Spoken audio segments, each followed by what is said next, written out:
तो चलिए आज एक ऐसी दुनिया में उतरते हैं, एक ऐसी रहस्यमयी दुनिया जिसके बारे में कहा जाता है कि वो हमारे पैरों के ठीक नीचे मौजूद है। एक ऐसा लोक जो समय के नियमों को भी नहीं मानता। सोचिए, हिमालय में एक तपस्वी गायब हो जाता है और पीछे छोड़ जाता है बस एक रहस्यमयी संदेश। एक ऐसा संदेश जो किसी कहानी की बात नहीं करता, बल्कि एक ऐसे लोक की जहां समय का कोई मतलब नहीं और जहां से लौटना नामुमकिन है। और यहीं से हमारा सफर शुरू होता है, नागलोक की उन कहानियों, उन मिथकों और उन गहरे रहस्यों को समझने का जो सदियों से हमें हैरान करते आए हैं। तो सबसे पहला सवाल तो यही है, आखिर ये नागलोक है क्या? क्या ये सच में धरती के नीचे कोई जगह है, या फिर ये मन की यानी चेतना की कोई और ही अवस्था है? और जो लोग इसे खोजने निकले, उनका क्या हुआ? देखिए, नागलोक को समझने से पहले हमें वहां रहने वालों को समझना होगा, यानी नागों को। एक बहुत ही शक्तिशाली वंश जिसकी शुरुआत हुई थी दो बहनों की आपसी जलन और एक शर्त से। अब ये बात बहुत दिलचस्प है। देखिए, कहानी शुरू होती है दो बहनों से, कद्रू और विंता, और उनके बीच लगी एक शर्त से।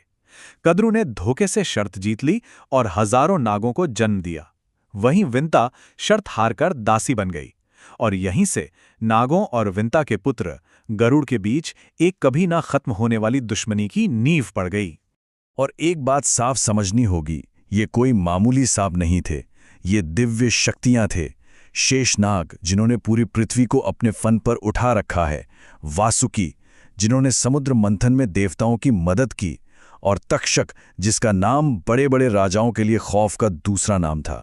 ये सिर्फ जीव नहीं, देवता थे, रक्षक थे और विनाशक भी। तो नागों की उत्पत्ति की ये कहानी तो हमने जान ली।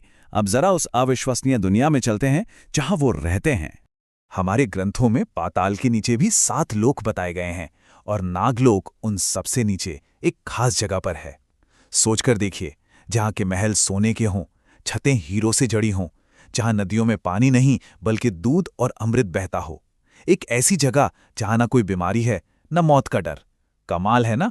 लेकिन नागलोक की सबसे हैरान करने वाली बात उसकी दौलत या खूबसूरती नहीं है, बल्कि समय के साथ उसका अजीब सा रिश्ता है। कहते हैं कि नागलोक में गुजारा गया महज एक दिन पृथ्वी के कई सालों के बराबर होता है, और शायद यही वो वजह है कि इसे ना लौटने वाला लोक कहते हैं।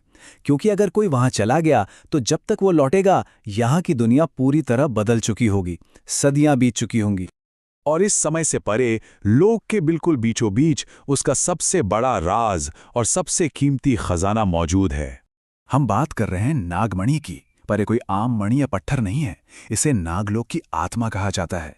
एक ऐसी चीज जो जिंदा है, जिसमें अपनी चेतना है और जिसके पास हकीकत को बदल देने की ताकत है। इसका बनना भी कोई मामूली घटना नहीं थी। खुद भगवान ब्रह्मा के कहने पर शेषनाग ने एक खास यज्ञ किया।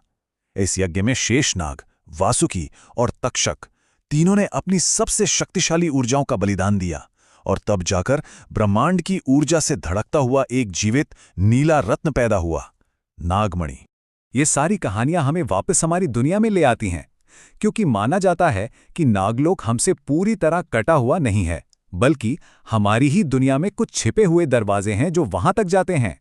जी हां, पाताल भुवनेश्वर की गुफाएं हों या कैलाश पर्वत के नीचे की रहस्यमयी सुरंगें, इन जगहों को सिर्फ गुफा या रास्ता नहीं कहा जाता, इन्हें एक तरह का टाइम डोमेन कहते हैं। मतलब ऐसी जगहें जहां हमारी दुनिया के नियम काम करना बंद कर देते हैं और किसी और ही दुनिया के नियम लागू हो जाते हैं। एक योगी थे जिन्हें नागमणि मिल गई थी, लेकिन जैसे ही उन्होंने उसे उठाया, उन्हें एक आवाज सुनाई दी, एक चेतावनी, और उसके तुरंत बाद वो योगी हमेशा के लिए गायब हो गए।